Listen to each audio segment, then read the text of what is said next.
이제 기도가 응답받지 못하는 이유를 말씀하고 있는 구절들을 저희가 본문 4개 정도를, 문맥 4개 정도를 살펴보려고 합니다. 먼저 야고보서 1장 5절부터 8절을 보시면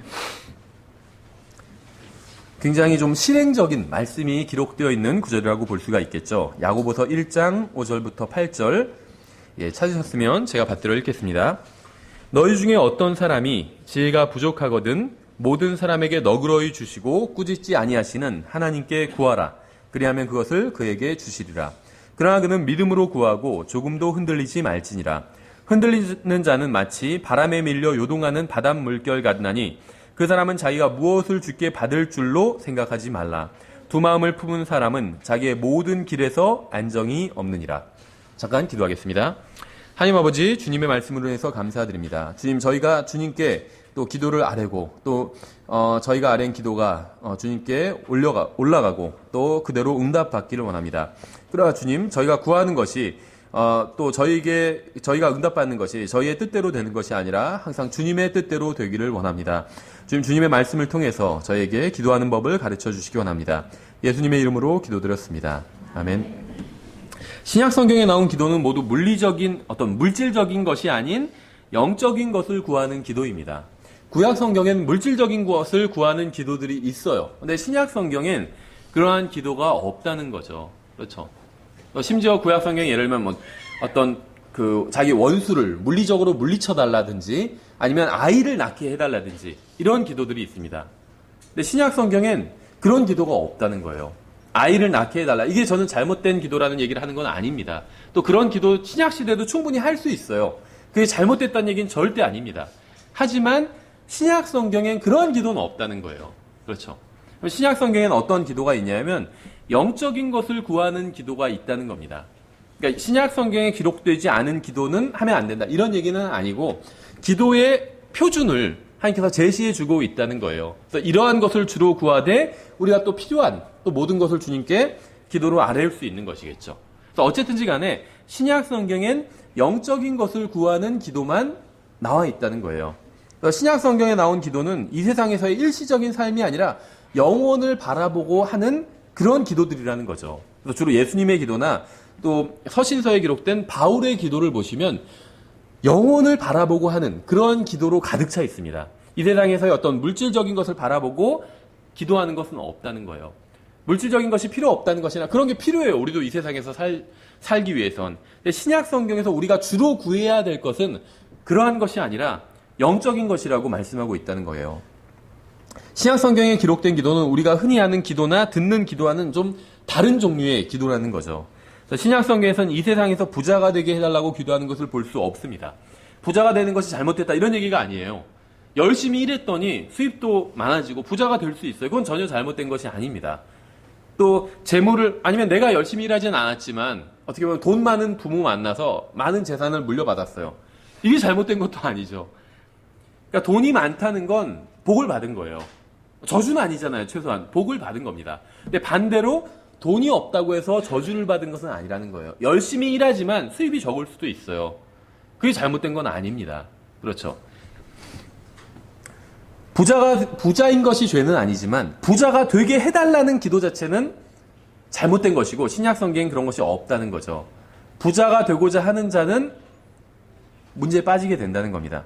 그러니까 신약 성경에서 물질적인 것이나 육신적인 것을 구하는 기도는 전혀 볼 수 없습니다. 신약 성경에 나온 기도는 항상 영적이고 영원한 것을 구하는 것과 관련이 있어요. 오늘 우리는 성경을 통해서 기도의 응답을 막는 것에 관해서 좀 살펴보려고 합니다. 우리가 바른 것을 하나님의 뜻대로 구한다 할지라도 우리의 기도가 응답받지 못하는 경우가 종종 있습니다. 잘못된 것이 아니라 바른 것, 영적인 것을 구하는데도 불구하고 응답받지 못하는 경우가 종종 있다는 거죠. 먼저 한 가지 사실을 제가 이제 분명히 말씀드리면 저는 진리의 말씀을 바르게 나누어야 한다고 믿습니다. 다시 말하면 성경에 기록되어 있다고 해서 모두 다 우리에게 적용할 수 있는 것은 아니라고 믿어요. 하나님께서는 서로 다른 시대의 사람들은 서로 다른 방식으로 다루신다고 저는 그렇게 믿어요. 구약 성도들을 다루시는 것과 신약 성도들을 다루시는 것이 서로 방법이 좀 다르다고 저는 그렇게 믿는다는 겁니다. 주님께서는 노아에게 방주를 만들라고 말씀하셨지 저에게 방주를 만들라고 말씀하신 적은 없다는 거죠. 주님께서 저에게 하신 말씀은 예수님을 믿으라는 거예요. 구원받기 전에도 예수님을 믿으라고 말씀하셨고 구원받고 난 이후에도 예수님을 믿는 삶을 살라고 말씀하셨어요. 그렇죠. 그래서 주님께서는 저에게 요구하시는 건 예수님을 정말 믿고 신뢰하면서 살라는 것이에요. 구원받기 위해서도 예수님을 믿어야 되고 구원받고 나서 그리스도인답게 살기 위해서도 예수님을 믿어야 되는 거겠죠. 주님께서는 저에게 성전에 가서 제사를 드리라고 하지 않고 예수 그리스도를 믿으라고 말씀하셨습니다. 저는 하나님께서 각기 다른 시대의 사람들은 다른 방법으로 다루신다고 믿어요. 다른 것을 요구하시고. 그렇죠? 그런데 이제 구약 성경의 대부분이 저에게 교리적으로 해당되지 않죠. 이건 분명합니다. 구약 성경의 대부분은 유대인들에게 하신 말씀이에요. 특히 창세기 12장 이후엔 대부분이 이스라엘 민족에게 그 포커스가 맞춰져 있고 유대인들에게 하시는 말씀입니다.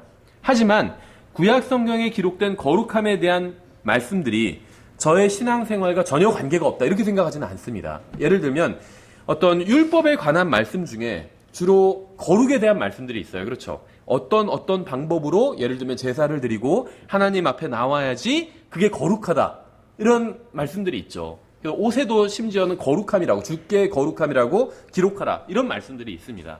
그러니까 그런 구체적인 방법이 저와 관련 있는 건 아니지만 구약 성경에서 강조하고 있는 그 거룩함을 추구하는 것은 저와 분명히 관계가 있다는 거죠. 그렇죠. 저는 은혜로 구원을 받았습니다. 저는 은혜로 보호받고 있어요. 저의 구원이 은혜로 유지되고 있다는 거죠. 제가 잘나서 구원받은 것도 아니고 제가 잘나서 저의 구원을 유지하고 있는 것도 절대 아니라는 거죠. 저는 하나님의 은혜로 복을 받고 있습니다. 그러나 하나님께서는 여전히 거룩하신 분이라고 믿습니다.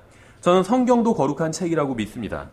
거듭난 사람들 안에 거하시는 영도 성령님도 거룩하신 영이라고 믿습니다.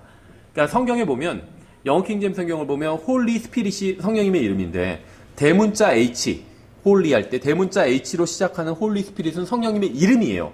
근데 소문자로 H로 시작하는 경우들이 있어요. 그래서 홀리 스피릿 발음은 똑같지만 소문자 H로 시작하는 경우엔 그 성령님의 이름을 말하는 것이 아니라 성령님의 특징을 말하는 거예요. 형용사로. 그래서 거룩한 영 이렇게 성경도 번역되어 있죠. 거룩하신 하나님께서 거룩한 영으로 거룩한 책을 통해 믿는 사람들을 거룩하게 하실 것을 믿습니다. 그래서 우리를 향한 가장 큰 뜻, 하나님의 큰 뜻 중에 하나는 바로 우리의 거룩함이에요. 그래서 우리 주위에서 일어나는 일들이 있잖아요. 많은 일들이 일어나죠. 좋은 일도 일어나고 나쁜 일도 일어나요. 또 우리 주위에도 좋은 사람들도 있고 또 나를 괴롭히는 안 좋은 사람들도 있어요. 그렇죠? 근데 하나님께서 그 모든 상황과 그 모든 사람들을 허락하신 이유는 우리가 거룩하게 되기 위해서입니다. 그런 것들을 통해서 우리가 주님을 닮아갈 수 있기 때문에 어떤 사람들은 구약 성경에는 그 신약의 그리스도인들을 위한 말씀이 없다고 생각하는 경우들도 있어요. 심지어 구약 성경 번역할 필요 없다 이렇게 주장하는 분들도 있습니다.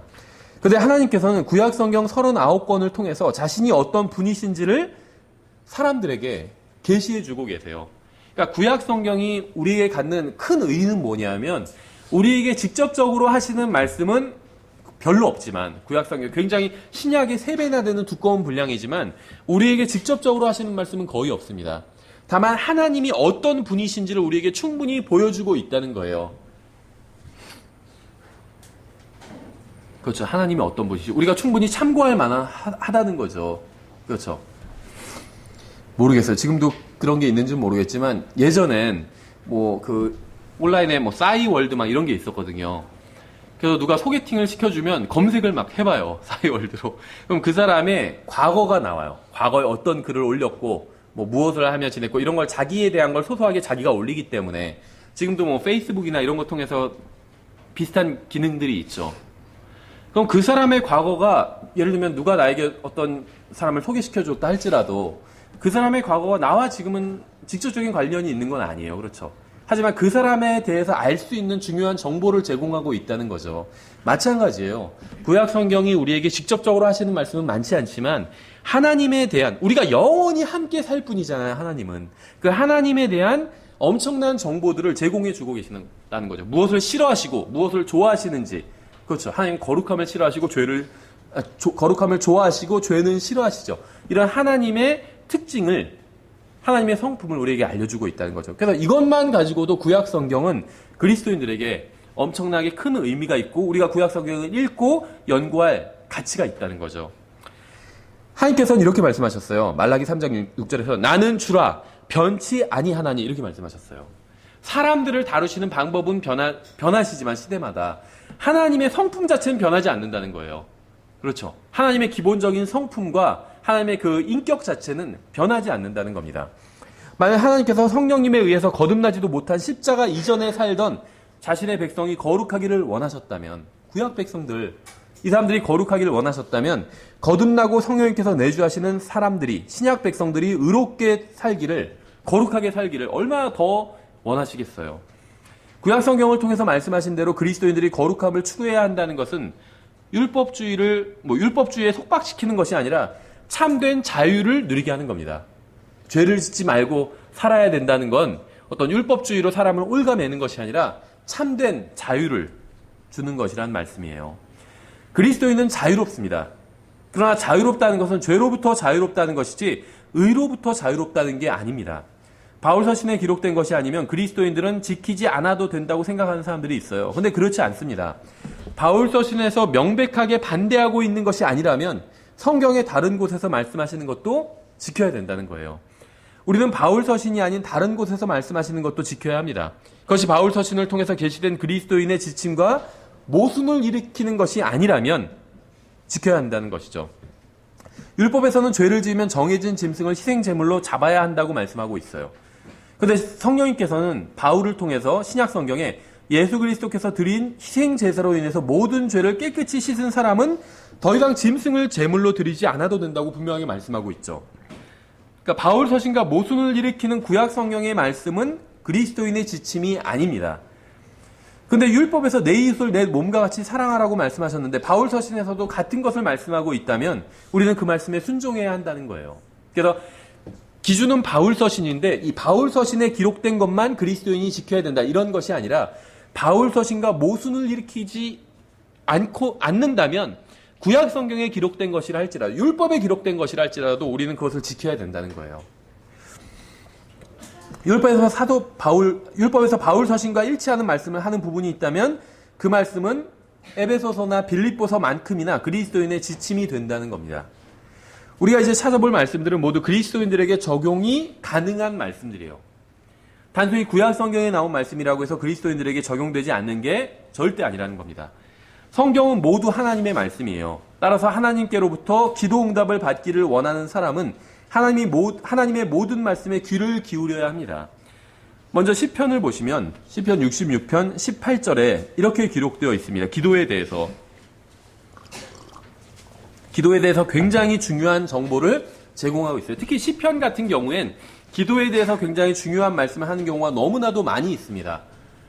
왜냐하면 시편을 기록했던 이 사람들도 대부분 하나님과 굉장히 친밀하게 교제를 나누던 사람들이에요. 그래서 자신들이 하나님과 어떻게 교제를 나누는지를 그 노하우를 지금 시편에 공개하고 있는 것이죠. 물론 이제 이것은 성령님께서 이렇게 알려주신 그런 노하우겠죠. 시편 66편 18절에 내가 마음속으로 불법에 관심을 두면 주께서 내 말을 듣지 아니하시리이다.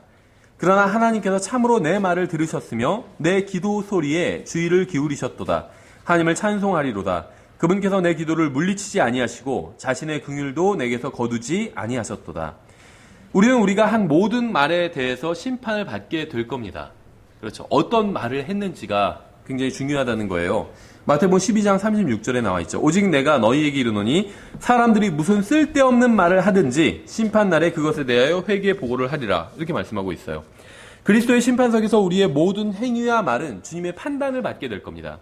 우리가 하는 모든 말은 언젠가 주님께서 우리가 하는 모든 말을 달아보실 거예요. 그런데 우리가 이 세상에 있는 동안에는 우리가 주님께 드리는 기도를 전혀 듣지 않으실 수도 있다는 거예요. 그러니까 심판날에는 우리가 한 모든 말을 주님께서 달아보실 겁니다. 하나님의 말씀과 비교해 보실 거예요. 우리가 적절한 말을 했는지 비교해 보실 거예요. 그런데 이 세상에 있는 동안에는 주님께서 우리의 말을 듣지 않으시는 경우도 있다는 겁니다. 전혀 관심을 두지 않으시는 경우도 있다는 거예요. 왜냐하면 우리가 주님의 말씀을 전혀 듣지 않기 때문에 주님께서도 우리의 말을 듣지 않으신다는 겁니다. 우리가 주님의 말씀을 존중하지 않기 때문에 주님께서도 우리의 기도를 존중하지 않으신다는 거예요. 한 사람이 하나님께 나옵니다. 전능하신 하나님이신 주님께서는 무엇인가를 하지 말라고 말씀하셨어요. 근데 하나님 앞에 나온 사람이 주님의 말씀은 전혀 듣지 않아요. 전능하신 하나님께서 무엇인가를 하라고 말씀하셨는데 하느님 앞에 나왔다고 하는 그 사람이 그 말씀을 무시해버린다면 어떻게 되겠냐는 거예요. 자신이 생각하기에 그것은 중요한 구절이 아니라고 생각을 합니다. 그래서 성경에 명백하게 기록된 말씀인데도 무시해버리는 거예요. 순종하지 않고. 하나님의 말씀은 전혀 듣지 않으면서 무릎을 꿇고 주님, 저는 오늘 주님 앞에 나왔습니다. 이렇게 기도한다면 그게 무슨 소용이 있겠느냐는 거예요. 성령님께서 아마 이렇게 말씀하실 겁니다. 너희는 나를 불러 주여 주여 하면서도 어찌 내가 말하는 것들은 행하지 아니하느냐. 그렇죠. 우리가 주님 앞에 나아갈 때 주님 하면서 기도하잖아요. 우리의 기도를 들어달라고 간구하잖아요. 근데 우리는 주님께서 말씀하시는 건 전혀 듣지 않아요. 그럼 우리가 주여 주여라고 부르는 게 무슨 의미가 있느냐는 거예요. 우리는 하나님께 순종하기를 원하지 않고 성경 말씀대로 행하기를 원하지 않고 죄를 버리려고 하지도 않고 주님께서 행하라고 하신 것도 행하지 않으면서 우리가 원하는 것을 하나님께서 들어주시기를 바랍니다. 이게 바로 우리의 기도가 응답받지 못하는 가장 큰 이유예요. 하나님께서 말씀하시는 건 전혀 듣지 않으면서 우리가 말하는 건 주님께서 듣기를 원하는 거예요. 이건 말도 되지 않는 겁니다. 어디서도 이런 건 통하지 않아요. 그렇죠? 사람들에게 우리가 대화를 할 때도 그 사람 말을 전혀 듣지 않으면 그 사람도 우리 말 듣지 않게 되어 있다는 거예요. 하나님도 당연하다는 거죠. 하나님의 말씀을 우리가 전혀 듣지 않으면 하나님께서도 우리가 말하는 것에 전혀 관심을 두지 않으신다는 겁니다. 하나님의 명령은 하나도 듣지 않으면서 자신이 무엇인가를 바랄 때만 하나님 앞에 나와서 주님을 사랑한다고 하면서 기도에 응답해 달라고 합니다. 주님께서는 그러한 기도에는 절대로 응답해 주지 않으실 겁니다. 구원을 잃어버린다든지 그런 얘기가 아니에요. 한 번 구원받은 사람은 영원히 구원을 잃어버리지 않습니다. 다만 주님께서 말씀하시는 것에 순종하지 않는다면 주님께서 기도에 응답해 주지 않으신다는 거예요. 왠 줄 아세요? 말로는 주님이라고 하나님을 그렇게 부르지만 사실 주님의 말씀을 듣지 않는 사람의 진짜 주인은 자기 자신이에요.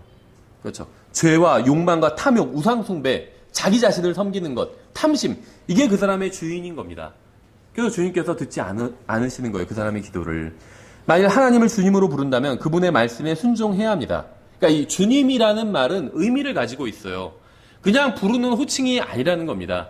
주님이라고 불렀으면 그분의 말씀에 순종해야 돼요. 그렇죠. 주님이라고 부르면서 말씀에 순종하지는 않는다면 그거는 주님으로 섬기지 않는 거예요. 그냥 헛된 부름이라는 겁니다. 그렇죠. 헛된 부름이에요. 그건. 우리가 아무리 바른 교회에 다니고 바른 성경을 가지고 있다 할지라도 우리의 마음속에 포기하지 않은 죄가 있다면 결코 주님께서는 기도 응답을 주지 않으실 겁니다.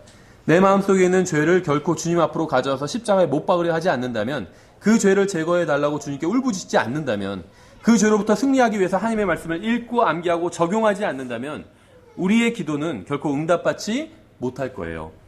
왜냐하면 우리는 우리가 짓는 죄가 하나님과의 관계보다 더 중요하다고 생각하기 때문에. 그러니까 기도의 응답은 하나님과의 관계에 달려 있다는 거예요. 근데 우리가 죄를 짓고 있으면, 그러니까 내가 모르고 짓는 죄 얘기하는 게 아닙니다. 모르고 짓는 죄는 사실 실수예요. 그렇죠? 모르고 하는 건 실수입니다.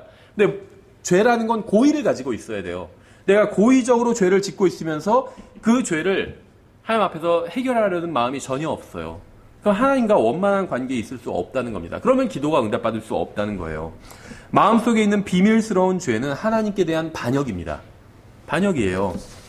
주님께서는 우리가 그러한 죄를 버리지 않으면 아무리 기도를 열심히 한다 할지라도 시간만 낭비할 뿐이라고 말씀하셨어요. 왜냐하면 주님께서는 결코 기도를 듣지 않으실 것이기 때문에. 아무리 열심히 기도하고 기도 목록을 만들고 기도에 관한 책을 읽고 기도에 관한 설교를 듣고 기도에 대한 어떤 성경 공부를 한다 할지라도 포기하지 않은 죄가 마음속에 있다면 주님께로부터 아무런 응답도 받지 못할 겁니다. 죄를 짓고 있으면서 회개하지 않는다면 아무리 기도에 관해서 많이 알고 있다 할지라도 기도응답을 받지 못하게 된다는 거예요. 기도응답을 받지 못하는 이유는 하나님께서 들으시지 않기 때문도 아니고 들으실 수도 없기 때문도 아니고 하나님께서 능력이 없기 때문도 아닙니다. 기도응답을 받지 못하는 이유는 우리가 하나님의 말씀을 듣지 않기 때문이고 마음속에 죄를 간직하고 있기 때문이에요. 하나님께서는 죄를 버리라고 말씀하셨는데 그 말씀을 무시해버려요. 그래서 기도응답을 받지 못한다는 거예요. 그래서 우리가 만약에 여러분이 오랫동안 기도하는 그 기도 제목이 있는데 그게 응답받지 못했다면 첫 번째 점검해 봐야 될 것이 내가 고의적으로 짓고 있는 죄가 있나, 내가 짓고 있는 죄를 주님 앞에서 회개하지 않은 것이 있나? 내가 어떤 죄를 짓고 있는데 이것을 버릴 마음이 전혀 없지 않나? 이걸 한번 점검해 보셔야 된다는 겁니다. 야고보서 5장을 보시면 기도에 대한 말씀이 있죠. 야고보서 5장 16절에 기도에 대한 말씀이 있어요. 기도를 하고 놀랍게 응답받은 말씀이 있습니다. 우리가 원하는 스타일의 응답이 기록된 말씀이 있어요. 야고보서 5장 18절 이렇게 되어 있죠. 의로운 자의 효력 있고 뜨거운 기도는 많은 유익이 있느니라. 엘리야는 우리와 같이 동일한 성정의 지배를 받은 사람이로되 비가 오지 않기를 그가 간절히 기도하니 3년 6개월 동안이나 땅에 비가 오지 아니하였고 그가 다시 기도하니 하늘이 비를 주고 땅이 자기 열매를 내었느니라. 하나님께서는 의로운 자의 효력 있고 뜨거운 기도는 많은 유익이 있다고 말씀하셨습니다. 죄인들을 구원해달라고 기도하면서 복음은 전혀 전하려고 하지 않는다면 유익이 없다는 거예요. 자신은 교회를 위해서 아무것도 하지 않으면서 교회를 도와달라고 기도하는 건 유익이 없다는 겁니다. 자신은 마음속에 은밀한 죄를 가지고 있으면서 다른 형제 자매들이 거룩한 삶을 살게 해달라고 기도하는 것은 유익이 없다는 겁니다. 성경은 누구나 기도하기만 하면 많은 유익이 있다 이렇게 말씀하고 있지 않아요. 의로운 자의 효력 있고 뜨거운 기도는 많은 유익이 있다고 말씀하고 있습니다. 그리스도인의 삶은 자발적으로 사는 거예요. 강제적으로 사는 것은 아닙니다. 성경을 머리로 알지만 전혀 실행하지는 않는다면 아무런 의미가 없어요. 성경은 우리가 은혜의 왕자 앞으로 담대히 나아갈 수 있다고 말씀하고 있습니다. 성경은 믿는 사람들은 하나님의 자녀라고 말씀하고 있어요. 그래서 우리는 예수 그리스도를 통해서 지성소에 들어가 하나님께 나아갈 수 있습니다. 우리는 지성소에 들어가 이스라엘의 거룩하신 분께 말씀을 드립니다. 그것은 우리의 더러운 죄를 가지고 들어가기에 적절한 장소가 아니죠. 예수 그리스도로 인해서 우리가 주님 앞에 담대히 나아갈 수 있는 것은 사실이지만 우리는 깨끗한 손과 깨끗한 발과 깨끗한 마음과 깨끗한 생각으로 나아가야 돼요. 그러니까 우리가 주님 앞에 언제든지 자유롭게 나갈 수 있습니다. 하지만 주님과 원활한 교제를 이루기 위해선, 다시 말하면 우리의 기도가 응답받기 위해선 깨끗한 마음과 깨끗한 손과 깨끗한 발과 깨끗한 생각으로 나아가야 된다는 거예요. 예수 그리스도를 믿고 구원받은 사람들은 예수 그리스도의 의를 소유하게 됩니다. 우리는 예수님의 의를 가지고 있어요. 그렇죠? 이것은 우리가 죽으면 하늘나라로 우리를 데려가 줍니다.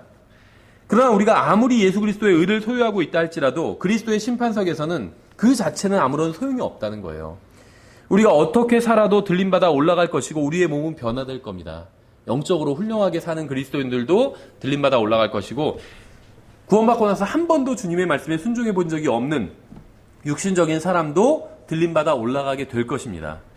그러나 주님께서는 우리가 은혜 아래 살고 있다 할지라도 바르게 행하고 바르게 생각하고 바르게 살라고 말씀하셨어요. 이것은 율법주의가 아니라 영적 상식입니다.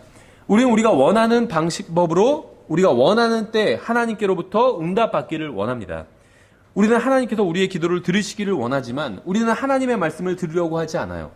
앞으로는 우리가 주님의 종이라고 하지만 실제로는 그분의 말씀에 전혀, 그러니까 입으로는 우리가 주님의 종이라고 하지만 실제로는 주님의 말씀에 전혀 귀를 기울이지 않고 있다는 거예요. 그래서 기도가 응답받지 못하고 있다는 겁니다.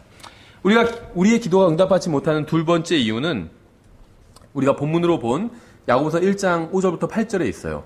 너희 중에 어떤 사람이 지혜가 부족하거든 모든 사람에게 너그러이 주시고 꾸짖지 아니하시는 하나님께 구하라. 근데 여기서 이제 지혜를 구하는 게 무엇이냐면 한번 주님 저한테 지혜를 주십시오.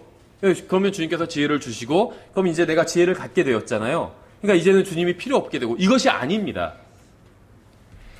잠언을 보면 성경에서 말씀하시는 지혜는 예수 그리스도예요. 근데 예수 그리스도는 하나님의 말씀이죠.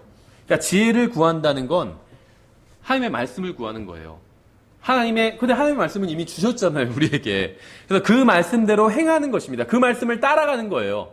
주님께서 무엇이라고 말씀하셨다면 내 생각은 좀 다르지만 그 말씀대로 가는 것입니다. 그게 지혜를 구하는 거예요. 그래서 하나님의 말씀을 통해서 내가 어떻게 해야 되는지 알려달라고 하는 게 지혜를 구하는 겁니다.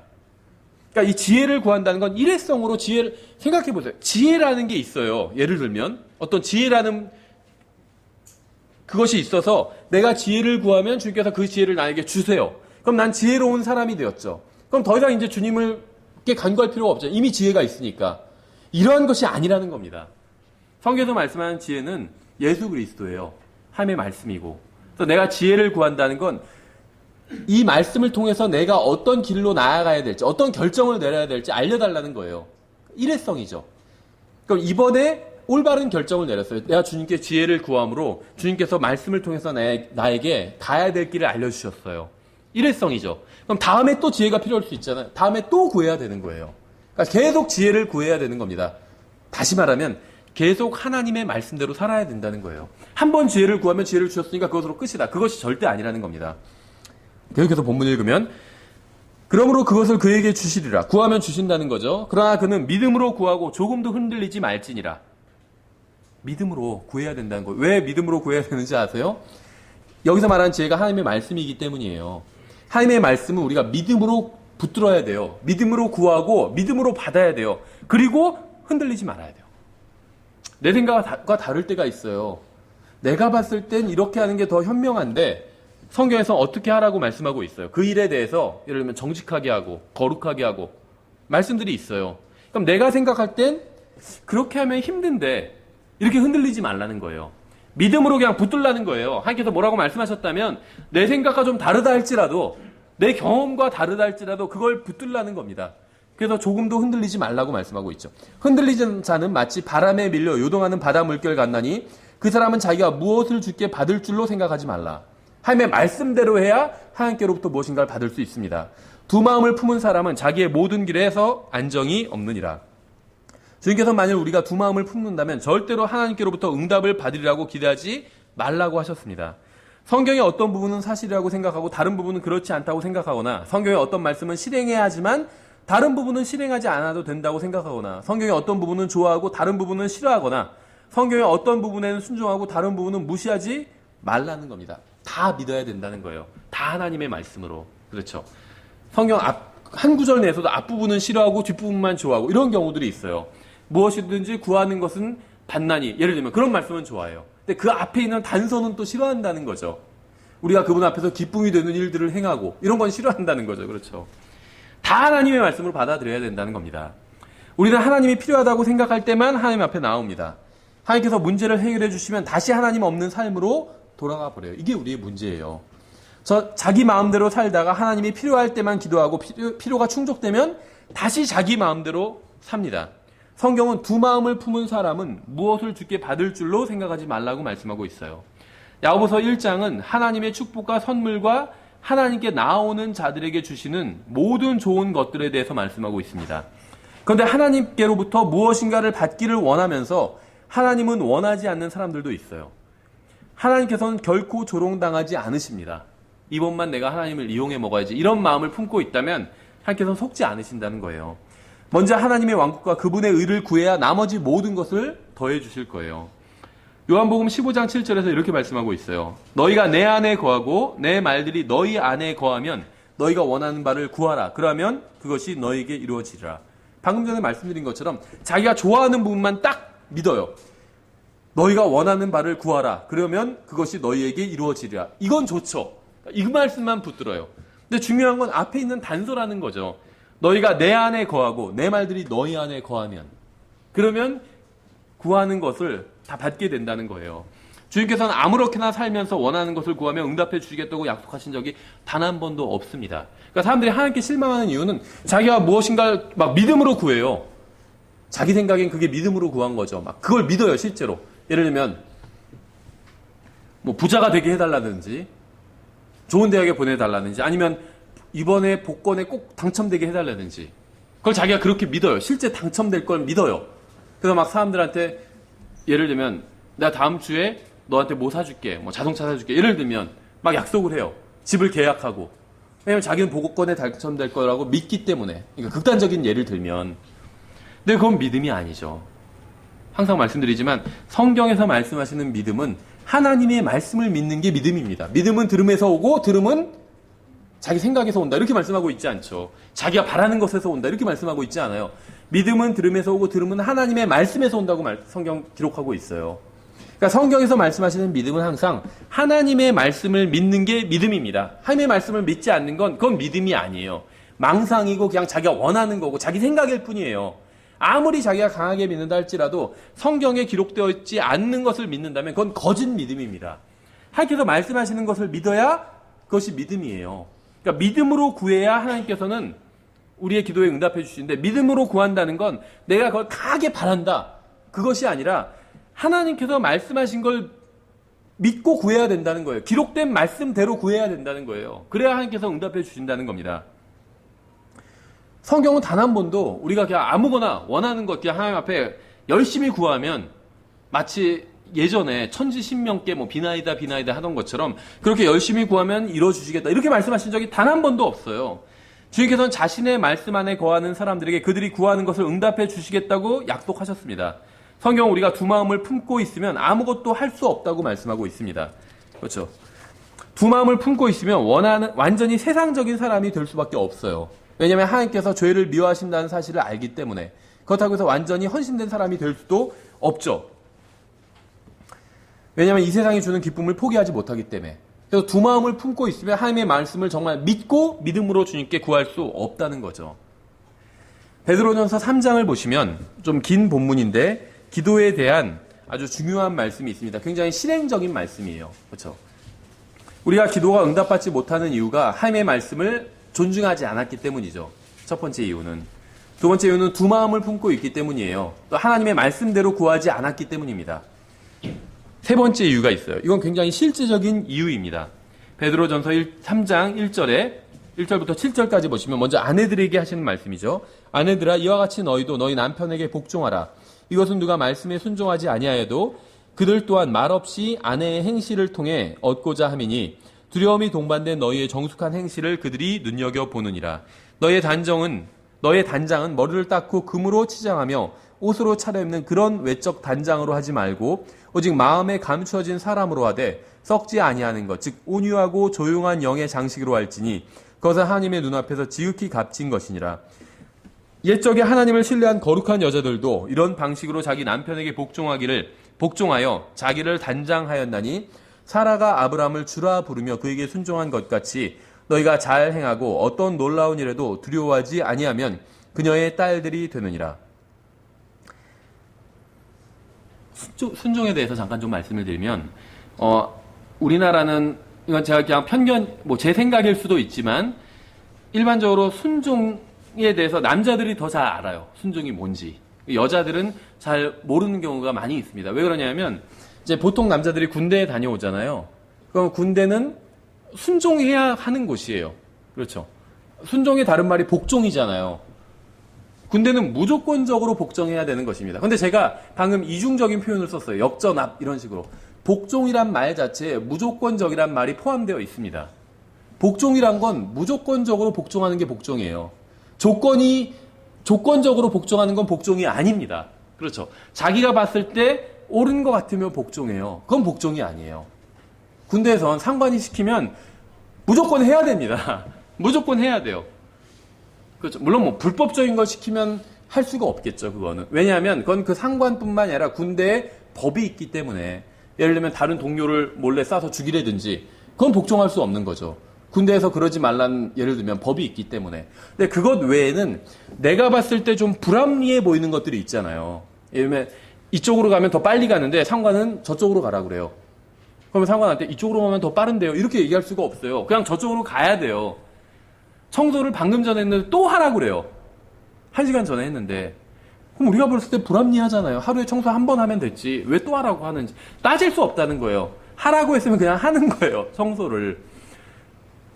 생각해보세요. 눈이 오면 우리나라 군대에서는 다 눈을 치워야 돼요. 연병장, 운동장에 있는 눈을 다 치워야 돼요. 근데 그게 얼마나 어떻게 보면 불합리해 보여요. 물론 이제 치우는 이유가 있겠지만 그냥 생각하면 불합리하죠. 운동장에 있는 눈을 뭐하러 다 치워요. 근데 치우라고 그러면 치우는 거예요.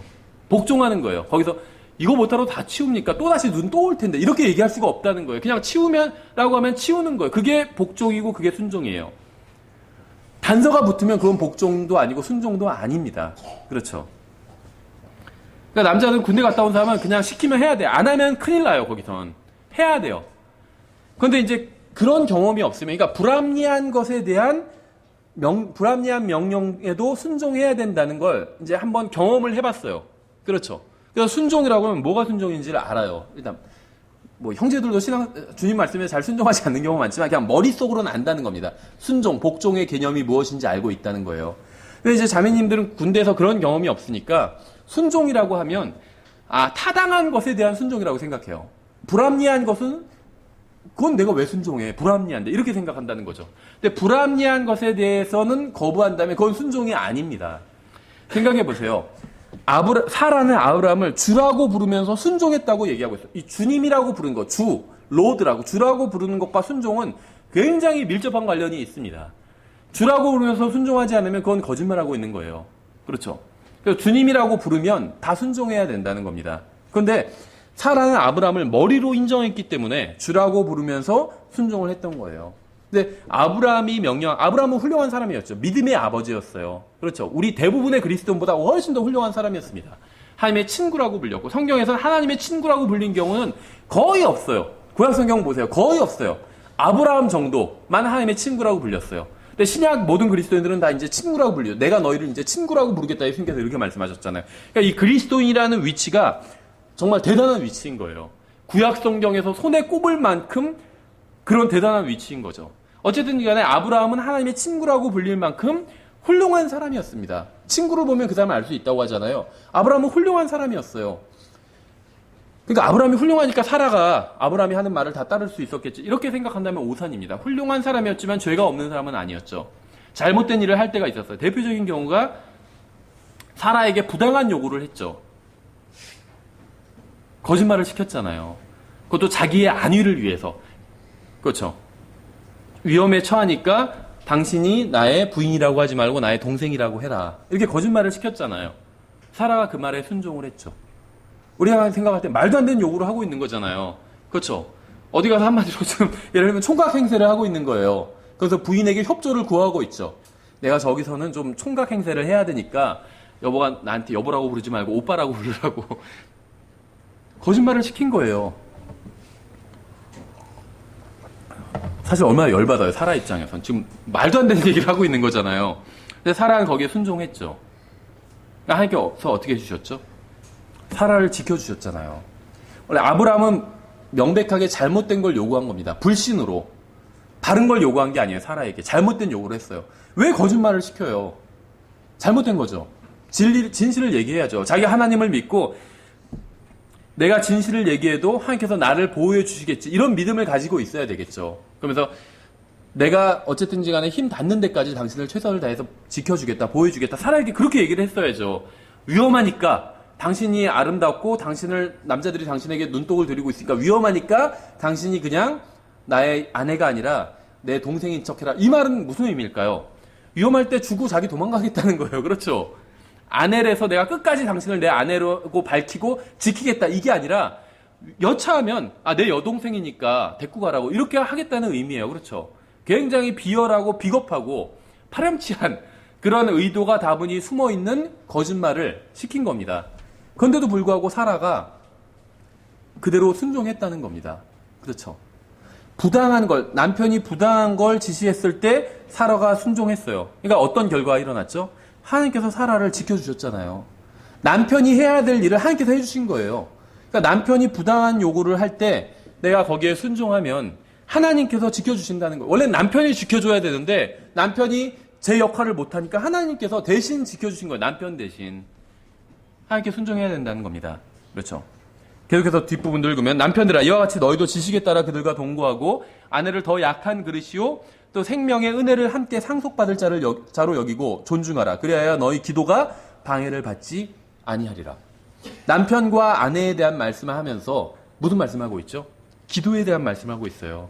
남편과 아내의 관계에 관한 말씀을 하면서 기도는 다른 게 아니라 하나님과의 관계죠. 기도가. 그렇죠.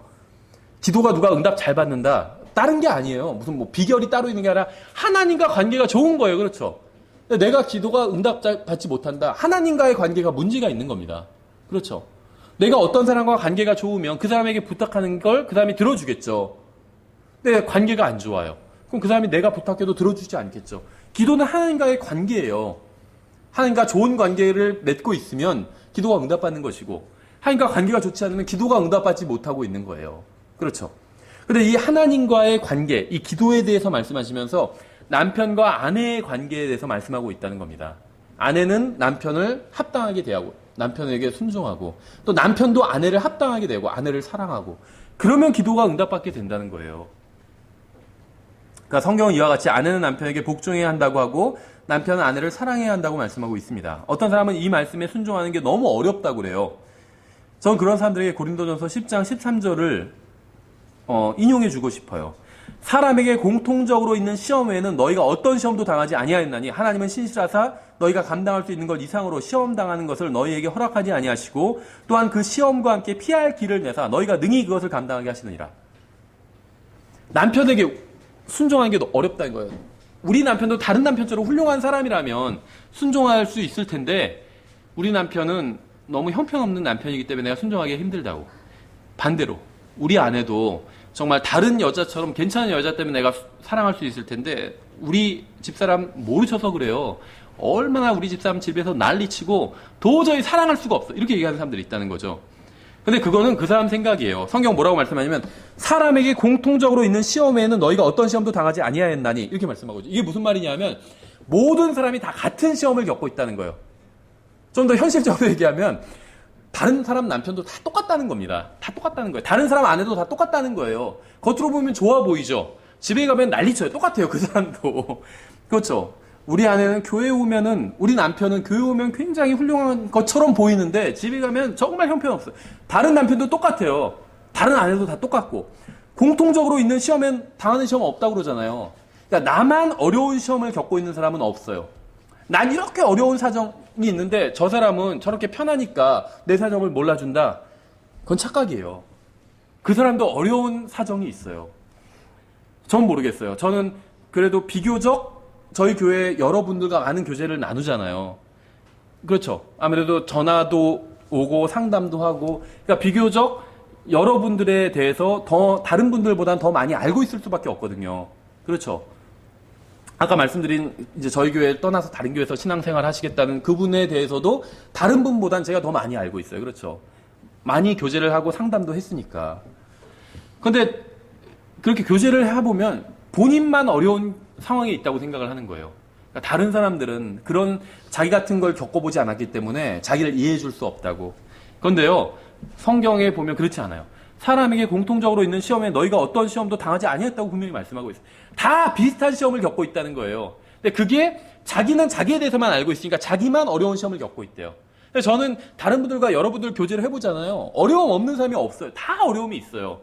말 못할 고민이 있고 다 간절하게 바라는 게 있는데 그게 지금 이루어지지 않고 있는 그런 기도 제목들을 다 가지고 있어요. 근데 서로가 이제 그런 얘기를 툭 터놓고 하지 못할 뿐이지. 근데 좀 이제 친해지면 하게 돼요. 그런 어려움을. 그럼 나만 어려움이 있었던 게 아니구나. 그걸 깨닫게 된다는 거예요. 그렇죠. 다 어려움이 있어요. 그러니까 우리 부인 같지 않고 다른 사람 부인 같으면 내가 좀 더 사랑할 수 있을 텐데 우리 남편 같지 않고 다른 남편 같으면 내가 순종할 수 있을 텐데 그렇게 생각할 필요가 없다는 거예요. 다 똑같아요. 다 똑같아요. 하나도 다르지 않아요. 그렇죠. 예전에 어떤 자매님이 그런 말씀 하신 적이 있어요. 굉장히 어린 나이에 그 부부가 됐어요. 남편도 20대 중반이고 아내도 20대 초반에 이렇게 부부가 됐어요.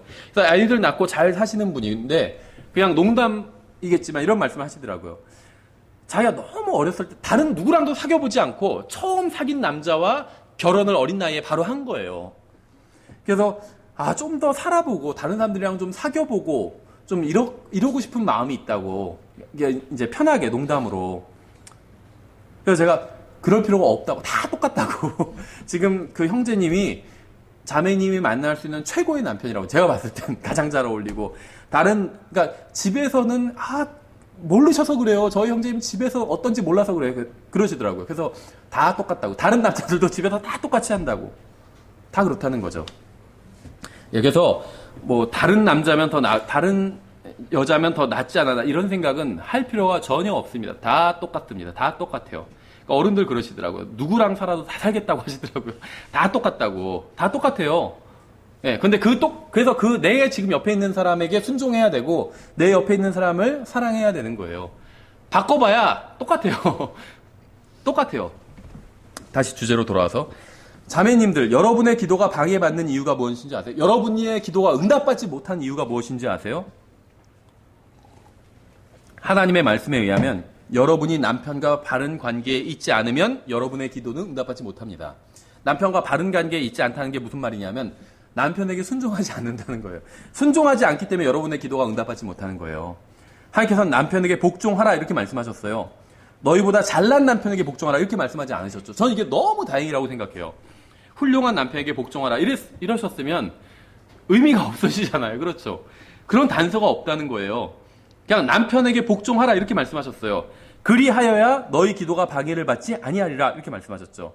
남편에게 복종해야 기도를 방해하는 방해물이 제거된다는 겁니다.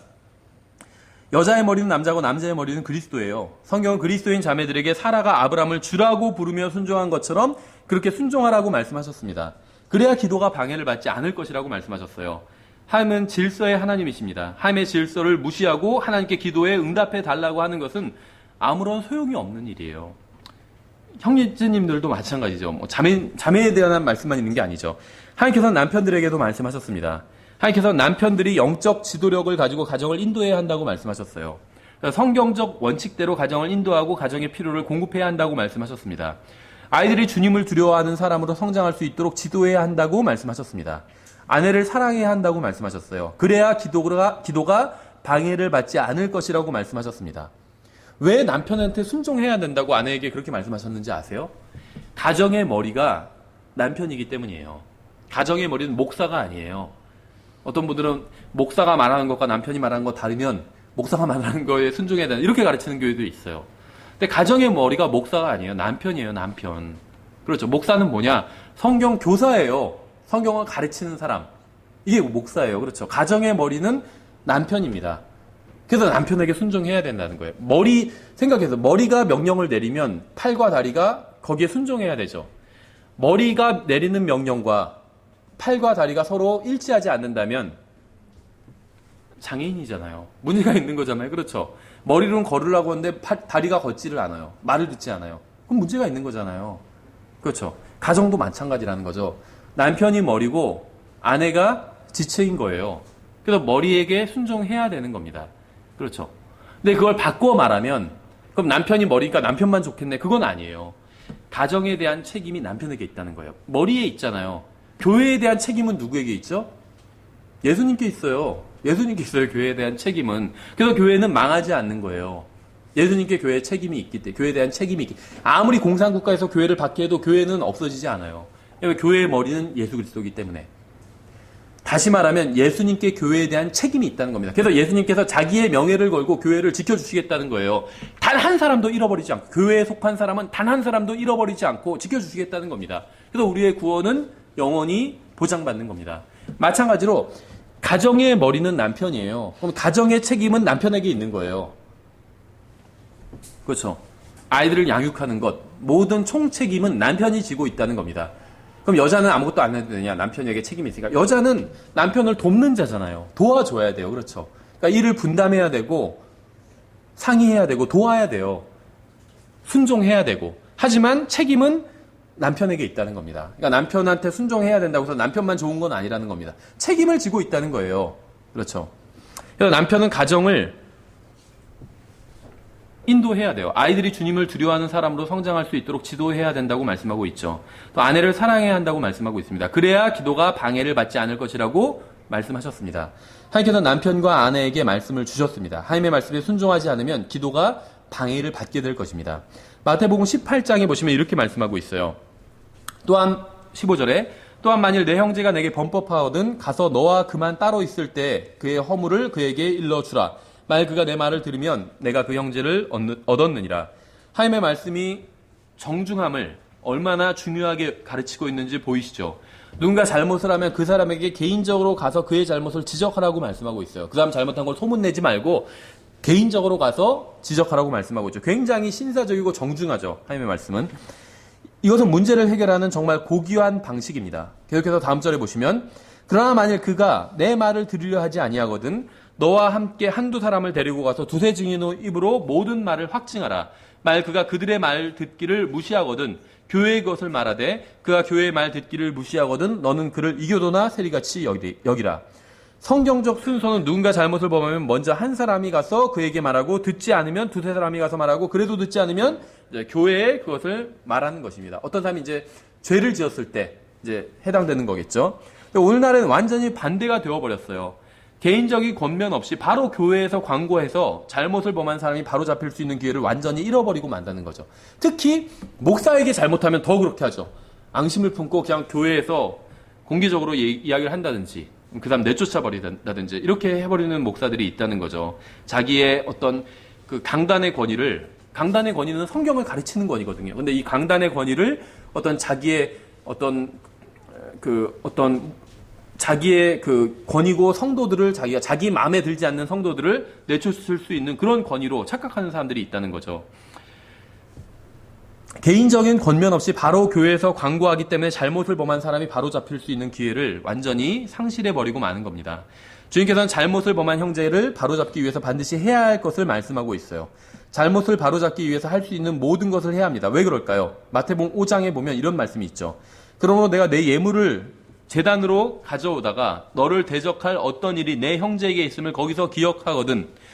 이건 여러분이 누군가에게 화를 내고 있는 것에 대해서가 아니라 누군가가 여러분에게 화를 내고 있는 것에 관한 말씀입니다. 그러니까 잘못된 마음을 가지고 있는 사람이 먼저 관계를 바로 잡으려고 하지 않겠죠. 바른 마음을 가지고 있는 사람이 관계를 바로 잡으려고 해야 한다는 거예요. 계속해서 다음 절에 내 예물을 거기에 제단 앞에 두고 내 길로 가서 맨 먼저 내 형제와 화해하고 그 뒤에 와서 내 예물을 드리라. 주님께서 지금 무슨 말씀을 하고 계신지 아시겠어요? 하나님께 영적 예배를 드리고 주님과 교제를 나누기 전에 해야 할 일이 있다는 겁니다. 그건 가능하다면 다른 형제 자매들과 평화롭게 사는 거예요. 가능하다면. 교회는 예수 그리스도의 몸입니다. 믿는 사람들은 모두 한 몸에 속한 지체고 그 몸의 머리는 예수 그리스도예요. 우리는 모두 그리스도 예수 안에서 하나가 되었습니다. 팔과 발이 다툴 수 없죠. 왜냐하면 팔과 다리는 하나이기 때문에 서로 연결되어 있어요. 팔도 동일한 머리의 지배를 받고 있고 다리도 동일한 머리의 지배를 받고 있습니다. 여러분은 저를 미워하거나 증오하거나 싫어하면서 주님을 사랑하고 바른 관계를 맺을 수 없다는 거예요. 그러니까 기도가 응답받지 못한 이유는 무엇이냐면 다른 형제 자매와 바른 관계에 있지 않기 때문이에요. 그러니까 가능하다면 바른 관계에 있어야 돼요. 불가능한 경우도 있죠. 아무리 내가 화해하려고 해도 계속 나를 무시하는 사람이 있죠. 화를 내고 공격하고 그 사람과 바른 관계에 있을 수는 없어요. 그래서 성경에서도 가능하다면이라는 단서가 있다는 거죠. 그러니까 가능하다면 다른 형제 자매와 바른 관계에 있어야 된다는 겁니다. 그래야 주님과도 바른 관계에 있을 수 있기 때문에 성경은 자기가 본 자기 형제를 사랑하지 아니하는 자가 어찌 자기가 보지 못한 하나님을 사랑할 수 있으리요. 하나님을 사랑하는 자는 또한 자기 형제를 사랑하라는 이 명령을 우리가 그분께 받았느니라. 이렇게 말씀하고 있어요. 여러분이 아무리 하나님을 사랑한다고 고백해도 다른 형제를 미워하면 여러분은 하나님을 사랑하지 않는 겁니다. 왜냐하면 내가 미워하는 그 형제는 예수 그리스도의 몸이기 때문에, 그리고 예수 그리스도의 몸을 미워하는 사람은 예수 그리스도를 미워하는 것이기 때문에, 그러니까 다른 형제 자매를 미워하는 사람은 결국은 예수님을 미워하고 있는 거예요. 왜냐하면 그 사람은 예수님의 몸이기 때문에, 그렇죠. 구원받았다면. 그러니까 예수님의 몸을 미워하면서 예수님과 좋은 관계에 있을 수가 없죠. 결국 기도가 응답받을 수 없다는 겁니다. 입으로는 하나님께 사랑한다고 고백하면서 다른 형제 자매를 미워하는 마음을 가지고 있다면 주님께서 그 사람의 기도를 들어주지 않으신다는 거예요. 생각해 보세요. 하나님의 자녀를 미워하면서 어떻게 하나님과 바른 관계에 있을 수 있겠어요? 그건 불가능하다는 겁니다. 그렇죠. 하나님을 사랑하는 사람은 하나님의 자녀도 사랑합니다. 내 옆에 형제 자매들, 구원받은 사람들, 하나님의 자녀잖아요. 하나님을 사랑하는 사람은 하나님의 자녀들도 사랑해요. 하나님의 자녀를 사랑해 하나님과 바른 관계에 있는 겁니다. 그래야 기도가 응답받을 수 있다는 거예요. 주님께서는 우리가 미워하는 그 형제 자매와 관계를 회복하기를 원하십니다. 그리고 다시 주님께 나와서 주님을 섬기고 기도하고 주님과 교제를 나누기를 원하신다는 거예요. 마음속에 죄가 있거나 두 마음을 품거나 가정생활이 엉망이거나 남편에게 순종하지 않고 또 아내를 사랑하지 않고 교회에서 다른 형제 자매를 적대시하고 있다면 결코 기도가 응답받지 못할 겁니다. 야고보서 5장을 보면 이렇게 되어 있죠. 너희 잘못들을 서로 고백하고 너희가 병 고침을 받도록 서로를 위해서 기도하라. 의로운 자의 효력 있고 뜨거운 기도는 많은 유익이 있느니라. 순서를 잘 보세요. 먼저 잘못들을 서로 고백해야 합니다. 그리고 서로를 위해서 기도해야 돼요. 하나님의 말씀에 의하면 우리가 기도하기 전에 먼저 해야 할 일이 있다는 겁니다. 서로 잘못을 고백해야 돼요. 또 서로를 위해서 기도해야 되고 그리스도 안에 있는 다른 형제 자매들과 먼저 관계를 회복해야 합니다. 그래야 깨끗한 마음으로 하늘에 계신 아버지 앞에 나아가서 기도할 수 있다는 거예요. 성경은 먼저 다른 형제 자매들과 관계를 바르게 하지 않으면 기도가 방해받을 것이라고 말씀하고 있습니다. 성경에 따르면 오늘날 수많은 기도가 하나님께 올라가지 못하고 묶여 있어요. 이 지상에. 우리들은 성령님의 능력으로 다른 지체들과의 관계를 회복해야 합니다. 그래야 하나님과 바른 관계를 맺고 교제를 나누고 기도가 또 방해받지 않게 될 거예요. 여러분, 기도가 응답받기를 원하시나요? 그러면 먼저 하나님의 말씀에 귀를 기울이세요. 이게 첫 번째예요. 하나님의 말씀을 존중하세요. 그럼 주님께서도 여러분의 기도를 존중해 주실 겁니다. 예, 오늘 여기까지 보겠습니다. 이제 기도하고 찬송하고 마치겠습니다. 기도하겠습니다. 하나님 아버지,